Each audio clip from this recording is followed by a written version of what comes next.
언젠가 돈으로 살 수 있는 것과 돈으로 살 수 없는 것이라는 짧은 글이 이제 화제가 된 적이 있습니다. 많은 사람들이 이 글을 보았고, 이 글을 보고 또 많이 공감을 하기도 했습니다. 거기에 이제 이렇게 쓰여 있습니다. 돈으로 호화로운 집은 살 수 있으나 행복한 가정은 살 수 없다.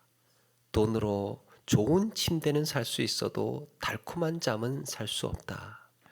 돈으로 시계는 살 수 있어도 시간은 살 수 없다. 돈으로 책은 살 수 있어도 지혜는 살 수 없다. 돈으로 쾌락은 살 수 있으나 마음속 깊은 곳에 기쁨은 살 수 없다. 돈으로 화려한 옷을 살 수 있으나 내면의 아름다움을 살 수는 없다.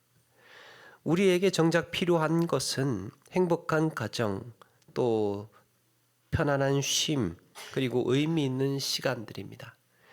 우리를 풍요롭게 하는 것은 지혜요, 진정한 기쁨이요, 내면의 아름다움입니다. 인간은 그동안 더 나은 시대를 살기 위해서 애써왔습니다. 그 결과 생활 수준이 올라가고 소비는 늘어나고 지식은 쌓였습니다. 그런데 더 풍요롭고 더 행복하고 더 자유로운 삶이라 여기지 못하는 이유가 무엇일까? 어쩌면 조금 더의 문제가 있는 것은 아닐까? 이 좀 더 큰 풍요를 찾고 더 큰 행복을 바라고 더 큰 자유를 추구하다 보니까 지금 우리는 계속해서 헐벗고 가난하고 부족한 것입니다. 계시록 3장 11절에는 주님께서 이렇게 말씀하십니다. 네가 말하기를 나는 부자라 부요하여 부족한 것이 없다 하나 내 곤고한 것과 가련한 것과 가난한 것과 눈먼 것과 벌거벗은 것을 알지 못하는도다. 이 말씀은 물질적인 풍요만을 추구하다가 영혼과 마음의 풍요함을 잃어버린 우리에 대한 하나님의 진단입니다. 역설적으로도 풍요롭고 화려하고 눈에 보이는 것에 갇혀서 정작 누려야 하는 행복과 평안과 기쁨은 누리지 못하고 있는 것은 아닌가. 오늘 말씀의 유대인들 또한 이런 점에서 자유하지 못한 것 같습니다. 생명의 복음을 접하고 구원의 은혜를 받았음에도 불구하고 이들은 여전히 율법과 안식일에 그리고 할례의 감옥에 갇혀서 살아갑니다. 그러니까 안디옥 교회로 몰래 가서 할례를 받아야 구원받는다는 둥 이런 엉뚱한 소리를 하고 있었던 거죠. 오늘 말씀은 이에 대해서 진리의 복음이 주는 진정한 자유를 묵상하게 합니다. 진리의 복음이 주는 진리가 너희를 자유케 하리라 그랬지 않습니까? 그렇다면 그 진리는 우리에게 어떤 모습의 자유를 주는 걸까요? 우리가 일반적으로 알고 있는 상식적인 자유, 또 이 세상을 살아가면서 우리가 이 평소에 많이 이야기들을 하게 되는 이 자유와 그리스도인의 자유는 어떤 차이가 있는 걸까? 인생의 좌표를 잃고 방황하는 우리 시대에 과연 그리스도의 복음은 우리에게 어떤 자유를 주는지를 소개해 주고 있습니다. 안디옥 교회에서 혼란을 빚었던 이 할례 문제는 이제 예루살렘 교회로 이 바통이 넘어왔습니다. 예수를 믿어도 할례를 받아야 한다는 주장과 예수님 이외에는 어떤 조건도 필요 없다는 주장이 팽팽히 맞선 가운데에 예루살렘 교회는 오랜 시간 토론과 논쟁이 이어졌습니다. 서로 자기의 생각을 이제 개진해 나가는 거죠. 참 그럼에도요, 오늘 말씀의 분위기를 보니까 모든 과정이 질서 있고 은혜롭게 이루어지고 있습니다. 누구 하나 의자를 걷어차고 나가는 사람이 없고요. 손가락질하면서 고함치는 사람 없어 보입니다. 생각이 서로 다르고 이 얼마나 중요한 문제입니까? 구원받는데 할례가 필요하다. 구원받는데 할례고 뭐고 아무것도 필요 없다. 믿음만 있으면 된다. 이 문제가 얼마나 중요합니까? 그럼에도 불구하고 서로 은혜 가운데에 토론이 이어지고 이야기가 오가고 있다는 거예요. 중요합니다. 이렇게 오랜 토론에도 질서가 잡힐 수 있었던 것은 교회 내에서 이런 질서가 잡힐 수 있었던 것은 그 중심에 성령께서 함께하고 계셨기 때문입니다. 하나님이라는 중심이 계셨기 때문이에요.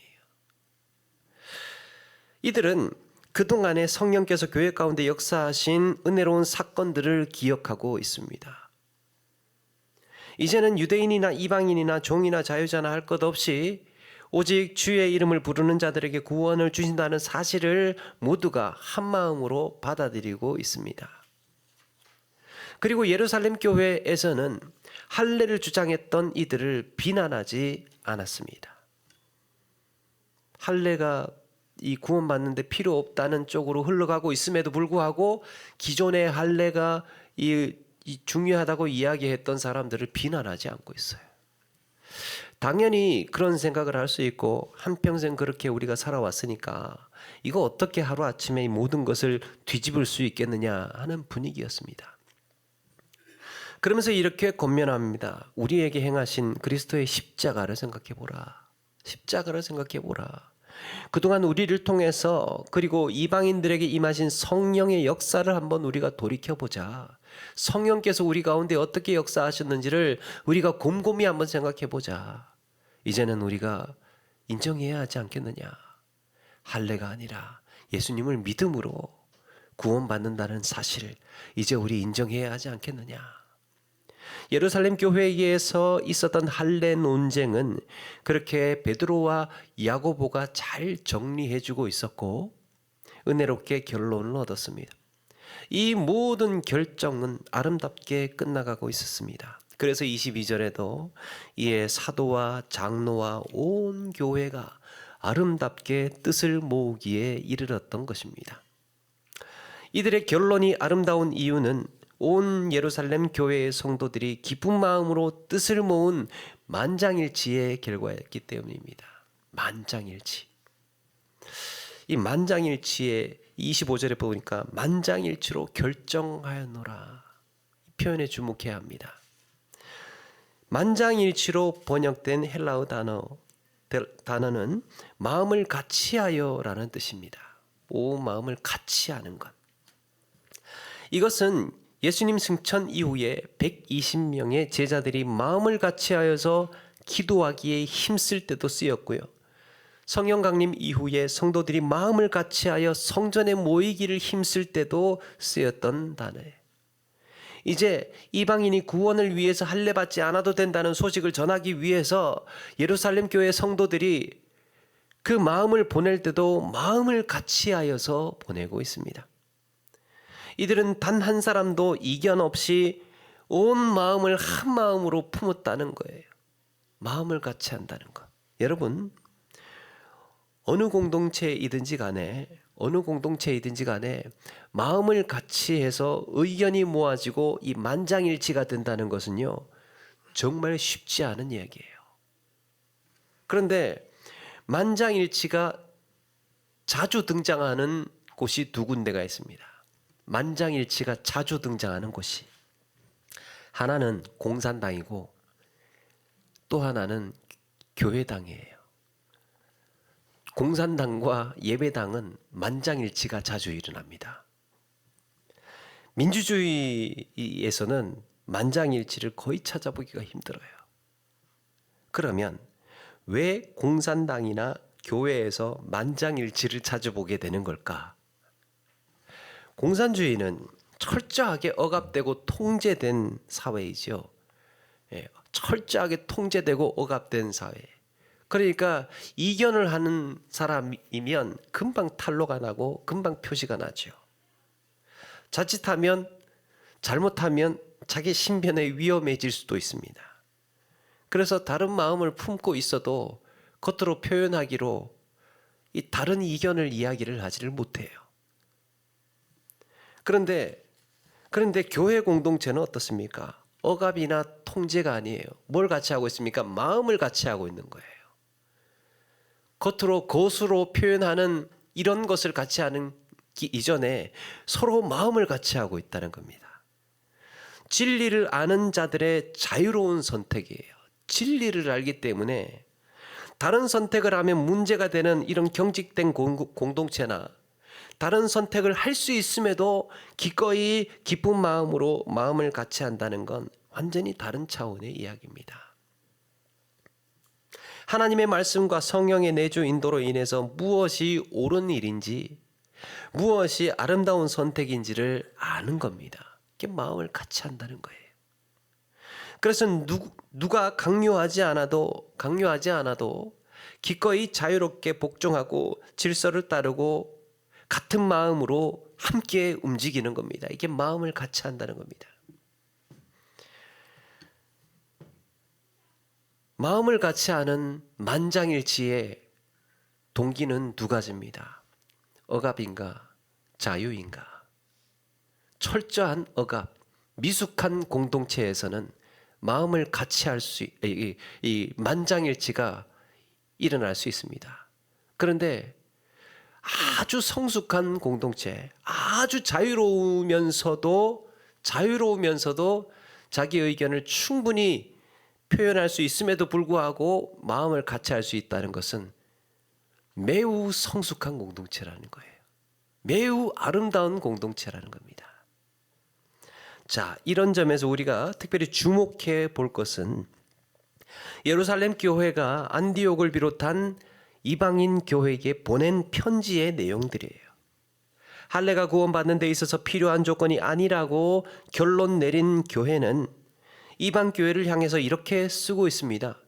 28절에 보니까 성령과 우리는 이 요긴한 것들 외에는 아무 짐도 너희에게 지우지 아니하는 것이 옳은 줄 알았노니. 우리는도 아니고 성령과 우리는, 지금 성령과 마음을 같이 하고 있다는 거죠. 이 요긴한 것들 외에는 아무 짐도 너희에게 지우지 아니하는 것이 옳은 줄 알았노니. 여기서 강조되는 표현이 무엇입니까? 강조되는 표현, 아무 짐도 너희에게 지우지 아니하는 것이 옳은 줄 알았노니. 너희들 아무런 부담 갖지 말고 구원받는 데 있어서 아무런 조건도 아무런 멍에도 지우지 않을 것이니까 자유롭게 믿음 생활해라. 자유롭게 해라. 그런데 여러분, 이 요긴한 것들 외에라는 표현이 추가되고 있습니다. 이것들은 부득이하고 불가피한 것들을 말합니다. 그게 무엇입니까? 29절에 뭐가 요긴한 것들입니까? 우상의 제물과 피와 목매어 죽인 것과 음행을 멀리하라는 거예요. 물론 이것은 구원의 조건은 아닙니다. 그럼에도 아니 자유라고 하면서 아무런 조건이 없어야 될 것 같은데 왜 이 네 가지씩이나 조건을 달았을까? 이방인들에게 있어서 이 네 가지는요, 다 포함되는 것이 아니고 굳이 이방인들에게만 그들의 삶의 환경에서 요구되는 것들을 이야기해 준 겁니다. 너희들이 더 자유롭고 진짜 자유롭게 살려면 이 네 가지를 주의해야 된다라는 말이에요. 할례라는 멍에를 지우지 아니한 대신 우상 숭배나 피나 목매어 죽인 것이나 또 음행을 금하기로 한 것은 또 다른 억압이 아닌가 생각할 수 있는데요. 여러분, 이게 묘미예요. 자유의 묘미, 그리스도인의 자유의 첫 번째 하나는 그리스도인의 자유에 있어서 두 가지의 의미가 있는데, 하나는 사랑 안에서의 자유입니다. 사랑 안에서 자유. 그리스도인의 자유는요, 사랑이 전제되어 있습니다. 누군가 자유와 사랑은 같은 방향으로 돌아가는 바람개비와 같다고 했습니다. 같이 맞물려서 돌아가는 거예요. 예루살렘 교회는 이방인 신자들에게 우상 제물과 피와 목매어 죽인 것과 음행을 삼가라고 했습니다. 이때 우상 제물은 우상 숭배를 의미하는 게 아니죠. 예수 믿으면 우상 숭배를 멀리하는 건 당연한 거죠. 여기서 우상 제물은요, 제물로 바쳐졌던 고기를 말합니다. 여러분, 이방인들은 제물로 바쳐졌던 고기를 먹는 일에 있어서 별로 거리낌이 없었습니다. 또 피째 먹는 것이나 목매어 죽인 것도 마찬가지예요. 그게 뭐 어때서? 그게 뭐 부정한 거라고? 이방인들은요, 아무런 거리낌이 없었어요. 목매어 죽였던, 피와 같이 먹던. 이거 아무런 마음의 거리낌이 없이 살아왔던 사람들이에요. 제물로 바쳐졌던지. 음행도 마찬가지였던 것 같습니다. 양심의 가책을 느끼지 않고 그렇게 살아왔던. 그런데요, 이런 모습을 지켜보고 있는 유대인들은 어떻습니까? 유대인들은 할례를 받고 율법을 목숨처럼 여겨온 유대인들이 보았을 때는요, 이방인들의 삶이 기가 막힌 것들입니다. 꿈도 꾸지 못했던 삶을 살고 있는 거예요. 이방인들은. 유대인들이 할례라든가 율법을 쉽게 버리지 못했던 것처럼 이방인들은 유대인들이 보았을 때 방종에 가까운 무분별한 생활을 버리지 못했던 겁니다. 늘 그렇게 살아왔는데요. 이방인들에게는 할례나 율법을 지키는 것이 무거운 짐이었겠지만 유대인들에게는 우상에게 바쳐졌던 제물을 먹는 것이나 부정한 것을 접촉하는 것이나 음행과 같은 이런 율법에서 벗어난 일들은 짐이었습니다. 유대인들이 이방인들을 배려하고 알아주어야 했던 것처럼 우리는 이렇게 율법을 지키고 할례를 받는 것이 편하지만 너희들에게는 짐일 수 있다. 지금 그 회의했던 것 아닙니까? 이방인들 역시 이제 반대편에서 편지를 쓰고 있는 겁니다. 우리가 율법이라든지 할례가 구원에 필요하지 않다는 것을 결론 내렸으니까 우리도 너희들에게 부탁할 게 있어 라는 말이에요. 유대인 신자들이 이 자신들의 무분별한 삶에 이런 당혹스러워하고 있다는 것을 너희들도 좀 알아줬으면 좋겠다. 그러니까 다 그렇게 해도 무방한 것이겠지만 우상 제물에 바쳐진 것이며 피째 먹는 것이며 목매어 죽인 것이며 이거 우리 유대인들이 보면 기겁하고 무너져. 그리고 아무런 거리낌 없이 음행하며 살아가는 것이며 이런 거 좀 멀리하면 좋겠다. 그러니까 이에 스스로 삼가면 잘 되리라. 스스로 삼가면 여기에 구원이라는 표현이 아무것도 나오지 않습니다. 너희들이 알아서 이런 것들 잘 분별해서 스스로 삼가하면 참 좋겠다. 그동안 분별하지 않고 했던 이런 것들을 특별히 조심해 준다면 나머지의 것들은 다 잘하고 있으니까 아무 문제 없을 것이다 말하고 있습니다. 유대인들은 이방인들에게 율법이니 할례니 하는 억압을 요구하지 않고 반대로 이방인들은 유대인들 앞에서 분별 없는 행동으로 난처하게 하지 않는다면 서로가 주님 안에서 거리낌 없이 함께 할 수 있으리라 말하고 있는 겁니다. 갈라디아서 5장 13절에 이것을 가리켜서 종의 멍에가 아닌 사랑으로 종노릇하는 것이라고 말했습니다. 형제들아 너희가 자유를 위하여 부르심을 받았으나 그러나 그 자유로 육체의 기회를 삼지 말고 오직 사랑으로 서로 종노릇하라. 자유인이 되었지만 이제 우리가 스스로 자원해서 해야 할 것이 있습니다. 그게 종노릇이에요. 사랑으로 종노릇하는 것. 여러분 그리스도인의 자유는 내가 이제 구원받았으니까 내 마음대로 내 자유대로 말하고 내 마음대로 말하는 건 내 생각 마음대로 말하는 거 자유지. 그러면서 남 눈치 보지 않고 마음대로 살아도 되는 그런 자유가 아닙니다. 타인에 대한 배려가 있고 섬김이 있고 사랑이 있는 성숙한 자유예요. 성숙한 자유. 혹시나 누군가가 내가 하는 말에 내가 하는 이런 행동에 실망하지는 않을까? 내가 이렇게 말했을 때, 내가 이렇게 행동했을 때에 낙심하지는 않을까? 물론 내가 하고 싶으면 충분히 할 수도 있어요. 자유인데 충분히 할 수도 있음에도 불구하고 하지 않는 게 성숙한 행동이죠. 충분히 나에게 그럴 권한이 있어요. 충분히 나에게 그럴 능력이 있습니다. 충분히 내가 해도 되는 자리에 있어요. 위치에 있어요. 그럼에도 그것을 절제하고 가리고 배려하고 섬기는 모습이 성숙하다는 거죠. 그래서 우리가 누리는 자유는요, 성숙한 자유예요. 성숙한 자유. 그리스도인의 자유는 사랑이라는 전제 속에서 성숙한 자유를 누리는 삶이라는 것. 여기에 주의하면서 누리는 자유다라는 겁니다. 또 한 가지 그리스도인의 자유의 속성은 하나님 안에서의 자유예요. 하나님 안에서 자유. 여러분, 자유는 하나님과 분리되는 게 아닙니다. 하나님으로부터 독립을 의미하는 게 아니에요. 하나님으로부터 아무런 공로 없이 값없이 주어진 은혜의 선물이에요. 그래서 하나님의 말씀과 하나님의 질서 안에서 하나님의 은혜 안에서만 유지될 수 있는 자유입니다. 이 자유를 어떻게 누릴 수 있느냐? 하나님께서 만들어 놓으신 정하신 질서 안에서만 유지되는 자유예요. 하나님의 말씀 속에서 효력을 발생하는 자유입니다.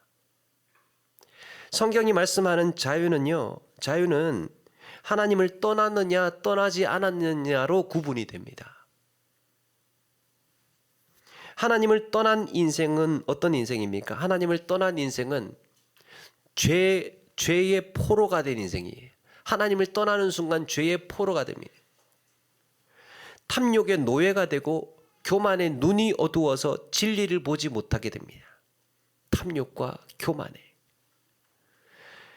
많은 것을 가졌으나 이걸 하루아침에 앗아가는 죽음이라는 약탈자가 존재하는 세상에 살게 됩니다. 그래서 하나님을 떠나면 자유로울 것 같은데요, 오히려 죄의 포로가 되고 탐욕의 노예가 되고 교만의 눈이 어두워지는 겁니다.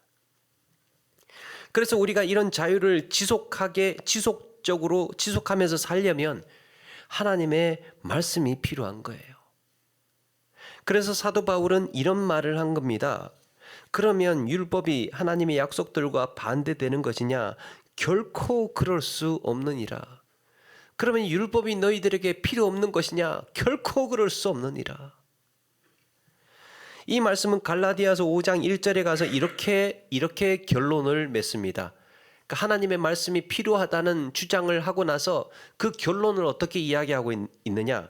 갈라디아 5장 1절에 가서 보니까요, 그리스도께서 우리를 자유롭게 하려고 자유를 주셨으니 그러므로 굳건하게 서서 다시는 종의 멍에를 매지 말지니라. 너희들을 자유롭게 하려고 불렀으니까 이제는 뭐가 필요하다는 겁니까? 하나님의 말씀이 필요하다는 거예요. 하나님의 말씀 안에서 있으면 너희들은 자유로울 수 있다. 다시는 이걸 버리고 종의 멍에를 지지 말라는 겁니다. 하나님의 말씀은 우리에게 자유롭지 못하게 하고 억압하기 위해 있는 것이 아니고 죄로부터, 어둠의 세력으로부터, 세상의 탐욕과 타락과 죽음으로부터 자유하게 하기 위해서 있는 것인 줄로 믿습니다. 하나님의 말씀이요, 그래서 우리를 자유롭게 하는 겁니다. 여러분, 새가 마음껏 날기 위해서는요, 하늘이라는 공간이 필요하죠. 새가 마음껏 날기 위해서는 하늘이라는 질서가 필요합니다. 새는 하늘에서 가장 편하고 자유로울 수 있어요. 물고기는 어떻습니까? 물고기는 마음껏 헤엄치기 위해서는 물속에 있어야 되는 거예요. 물이라는 환경이 필요해요. 꽃은 어떻습니까? 땅에 뿌리를 내리고 있을 때 가장 아름답고 자유롭게 피어나요. 땅이라는 환경이 필요합니다. 그러면 사람은 어떻습니까? 사람은 어디에서 가장 자유로워지느냐? 하나님 안에서예요. 하나님의 질서 안에서예요. 하나님의 말씀 안에서입니다. 하나님을 떠난 사람은 마치 새가 날지 못하고 땅 위에 있는 것과 같아요. 물고기가 물 밖에 있는 것과 같습니다. 꽃이 땅에서 뽑혀져서 꽃병에 있는 것과 같아요. 사람은 하나님 안에서만 자유로운 줄로 믿습니다. 우리의 자유는요, 하나님의 체계, 하나님의 질서, 하나님이 정해놓으신 이 우주의 섭리와 하나님의 경륜, 이 속에서 우리는 자유한 겁니다. 한 가지 이야기로 말씀을 마치려고 합니다. 미국의 오클라호마 주립대라는 대학에서 한 연구팀이요, 동물의 지능을 연구를 했답니다. 동물의 지능의 한계는 어디일까? 동물은 어디까지 학습할 수 있을까? 이걸 이제 연구를 했답니다. 15살이 된 침팬지에게 수화를 그래서 가르치게 되는데 4년 동안 여러 번의 시행착오를 거치면서 갖은 노력 끝에 140개의 단어를 가르칠 수 있었답니다. 4년 동안 140개의 단어를 침팬지에게 가르친 거예요. 그러면서 이제 그 단어를 수화로 이제 이렇게 했겠죠. 그러면서 그걸 이제 수화로 표현을 할 수 있게 했답니다. 연구팀은 침팬지가 어떤 말을 먼저 할까가 참 궁금했답니다. 아마도 바나나를 좀 달라고 한다든지, 물을 좀 달라고 한다든지 이런 표현을 할 거라고 예상을 했답니다. 그렇지 않겠습니까? 침팬지가 자기 의사 표현을 하는데. 그런데 소름 돋는 일이 벌어졌습니다. 이 침팬지가 맨 처음 한 자기 표현은요, 나 좀 내보내주세요.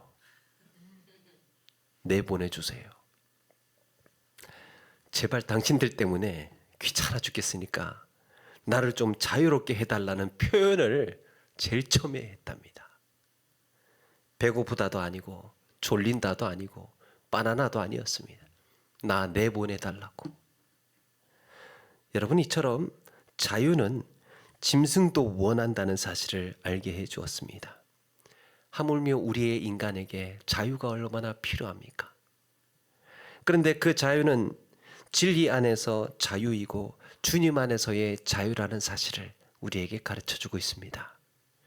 주님은 우리에게 진정한 자유를 주시려고 이 땅에 오셨습니다. 나를 보내사 포로된 자에게 자유를 우리에게 주시려고. 앞에서 말씀드린 돈으로 살 수 없는 것들이 무엇이라 그랬습니까? 행복한 가정, 평안한 휴식, 의미 있는 시간, 지혜로운 삶과 같은 이런 것들이지요. 그런데 이 모든 것들은 하나님 안에서 자유롭게 누릴 수 있는 것들이에요. 복음 안에서 누릴 수 있는 것들입니다.